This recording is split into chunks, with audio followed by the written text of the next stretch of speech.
ही पोकळी ही कधी भरून न येण्याजोगी पोकळी महाराष्ट्रामध्ये खरं निर्माण झालेली आहे. तर दादांच्या हयातीत ते झालं असतं तर अजून खरं चांगलं वाटतं असतं. पण आता मला माहित नाही, वरिष्ठ नेते मंडळी मला वाटतंय, पण मला असं वाटतं की आता दोन्ही पक्ष हे एकच येऊन पवार कुटुंब देखील त्या ठिकाणी एकत्र राहावं.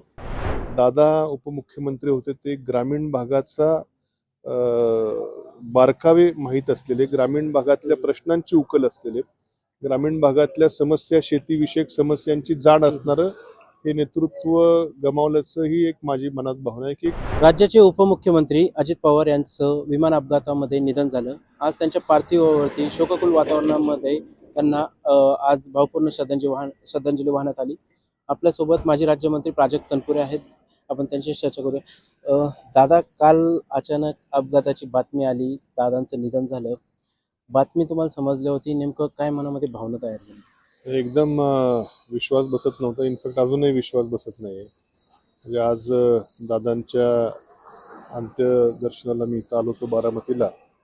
अक्षरशः आत्ताही विश्वास बसत नाही की दादा आपल्यामध्ये नाहीत. या महाराष्ट्राचं प्रचंड मोठं नुकसान खरं दादांच्या अशा अकाली अपघाती जाण्यानं झालेलं आहे. ही पोकळी ही कधी भरून न येण्याजोगी पोकळी महाराष्ट्रामध्ये खरं निर्माण झालेली आहे. दादा, तुमचे आणि दादांचे कौटुंबिक संबंध आहे. दादा या अगोदर एकदा कारखान्याच्या उद्घाटनानिमित्त आले होते, एक कार्यक्रमानिमित्त. दादा आवर्जून घरी आलेले होते, अनेक गप्पा झाल्या, कौटुंबिक एक संबंध आहे. आज दादा नाही. नाही, निश्चितपणे मी तर त्यांच्या मंत्रिमंडळात, म्हणजे उपमुख्यमंत्री असताना महाविकास आघाडीच्या मंत्रिमंडळात देखील मी काम केलेलं त्यांच्याबरोबर. 2.5 वर्ष मला दादांकडून खरं खूप त्या ठिकाणी शिकायला मिळालं की कामाचा उरक कसा असावा. सकाळी सकाळी लवकर उठून कामाला सुरुवात करून लोकांची कामं करणं, त्याचबरोबर कामं करता करता तितक्याच ह्यांनी कार्यकर्त्यांना, आपल्या जवळच्या लोकांना जीव लावण्याचं देखील त्यांच्याकडनं खरं शिकायला त्या ठिकाणी मिळालं. आमच्याकडे राहुरीला मी आमदार झाल्यापासून 2-3दा राहुरीत कार्यक्रम झाले माझ्या मतदारसंघात. आत्ताही खरं मी त्यांच्या पक्षात नव्हतो तरी देखील कार्यक्रमाला आल्यावर घरी आवर्जून ते थांबले, चौकशी केली. माझ्या वडिलांबरोबर आम्ही बराच वेळ बसलो होतो, गप्पा गोष्टी झाल्या. त्यामुळं राजकारणापलीकडचे कुठेतरी एक भावनिक खरं संबंध होते. दादा गेल्या काही दिवसापासून एक म्हणत होते की या स्थानिक स्वराज्य संस्थांच्या निवडणुकीनंतर दोन्ही राष्ट्रवादी एकत्र येतील. तुम्ही देखील तुम्हाला वाटत होतं की दोन्ही राष्ट्रवादी एकत्र आले पाहिजे, एकच कुटुंब आहे. पण आता आज दादा गेल्यानंतर त्यांचा जो पक्ष आहे पोरका झालाय, तर त्यांची एक जी इच्छा अपुरी राहिली. तुम्हाला काय वाटतं, दोन्ही पक्ष एकत्र आले पाहिजे? नाही, खरं गेल्या काही दिवसापासून या घडामोडींना थोडासा वेग आल्याचं देखील आमच्या कानावरती येत होतं. काही बैठकाही दोन्ही राष्ट्रवादी काँग्रेसच्या आमच्या वरिष्ठ नेत्यांच्या झाल्याचे आमच्या कानावर येत होतं. तर दादांच्या हयातीत ते झालं असतं तर अजून खरं चांगलं वाटतं असतं. पण आता मला माहित नाही, वरिष्ठ नेते मंडळी मला वाटतंय, पण मला असं वाटतं की आता दोन्ही पक्ष हे एकच येऊन पवार कुटुंब देखील त्या ठिकाणी एकत्र राहावं असं कुठेतरी सर्वच महाराष्ट्राच्या मनात ती भावना आहे. दादा, महाविकास आघाडीच्या काळामध्ये तुम्हाला मंत्रिपद देखील मिळालं होतं. दादा चांगल्या प्रकारे जे युवा आमदार असतील त्यांना एक सहकार्य करणं, त्यांना एक राजकीय कानमंत्र देणं. दादांकडून असा ह्या राजकारणाच्या प्रवासामध्ये कोणता असा कानमंत्र मिळाला की ज्याचा तुम्हाला आजही राजकारणात एक चांगला फायदा होतो? मी मगाशीच म्हटल्याप्रमाणे की कामाचा जो उरक होता तो प्रचंड खरं कामाचा उरक होता. आणि प्रत्येक काम होताना एखादी इमारत असेल, मी काही मिटिंगला त्यांच्याबरोबर होतो, एखाद्या इमारतीचं बारकावे अगदी डिझाईन करण्यापासूनचे बारकावे आर्किटेक्टला सांगण्यापासून त्या मी बघितलेलं आहे त्यांचं, की अत्यंत बारीक बारीक गोष्टींवरती लक्ष असायचं, नीटनेटकेपणा असायचा. असे हे तर राजकारणाच्या पलीकडचे गुण आहेत. परंतु निश्चितपणे मी कालही बोललो होतो की माझा विधानसभेला पराभव झाल्यावर मला दुसऱ्या दिवशी सकाळी 8-8:30ला मला त्यांचा फोन आला होता.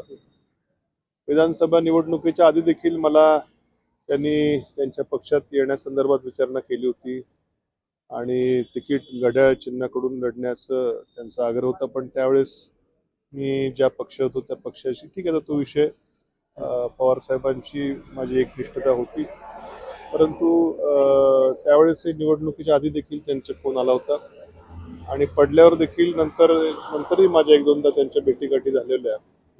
तर निश्चितच माणूस कुठल्या पक्षात आहे काय ह्याच्यापेक्षा नातं कसं जोडायचं हे खरं दादांकडून निश्चितपणे शिकण्यासारखं होतं. आज अजित पवार आपल्यामध्ये नाही आहे. राज्याची कधी भरून न निघणारी पोकळी निर्माण झालेली आहे. ते नेतृत्व महाराष्ट्राने गमावलेलं आहे. एक येणारा काळ हा पक्षासाठी एक संघर्षमय असणार आहे. तर काय वाटतं तुम्हाला की आता राष्ट्रवादीने काय केलं पाहिजे? दादांची ती पोकळी भरून काढण्यासाठी कुठले पावलं उचलली पाहिजे? नाही, पक्षाचा तर विषय आहेच, परंतु विशेषतः मला वैयक्तिक असं वाटतं की एक ग्रामीण महाराष्ट्र देखील नेतृत्वाला आज पोरका झालेला आहे. कारण का आपण बघितलं राज्यातलं जे नेतृत्व आहे ते दोन्ही सध्या जे मुख्यमंत्री असतील उपमुख्यमंत्री असतील हे दोघेही शहरी भागाचं प्रतिनिधित्व करणारे आहेत. दादा उपमुख्यमंत्री होते ते ग्रामीण भागाचा बारकावे माहीत असलेले, ग्रामीण भागातल्या प्रश्नांची उकल असलेले, ग्रामीण भागातल्या समस्या शेतीविषयक समस्यांची जाण असणारं हे नेतृत्व गमावल्याचं ही एक माझी मनात भावना आहे की ग्रामीण महाराष्ट्र मोठ्या नेतृत्वाला त्या ठिकाणी मुकलेलं आहे.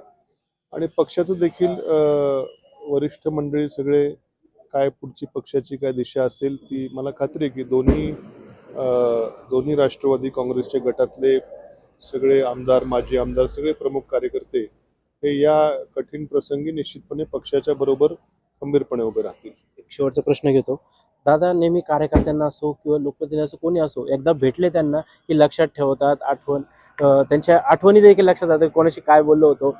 एखादा असा क्षण किंवा एखादा असा किस्सा आयुष्यातला की जो दादांसोबतचा तुमचा एक अविस्मरणीय राहिला?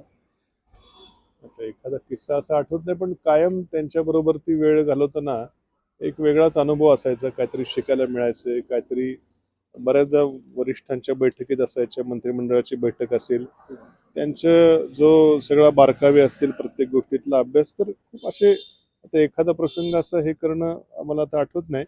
पण विधानसभेत देखील बऱ्याचदा चेष्टे मिश्किलीमध्ये वगैरे कधी कधी उल्लेख व्हायचे. तर कठोर बाहेरून दिसणारे दादा हे आतून मात्र निश्चितपणे अत्यंत प्रेमळ होते. नक्कीच. तर दोन्ही राष्ट्रवादी एकत्र आल्या पाहिजे अशी इच्छा देखील प्राजक्त तनपुरे यांनी व्यक्त केली आहे. Praveen Suravase, let's up Marathi, Baramati.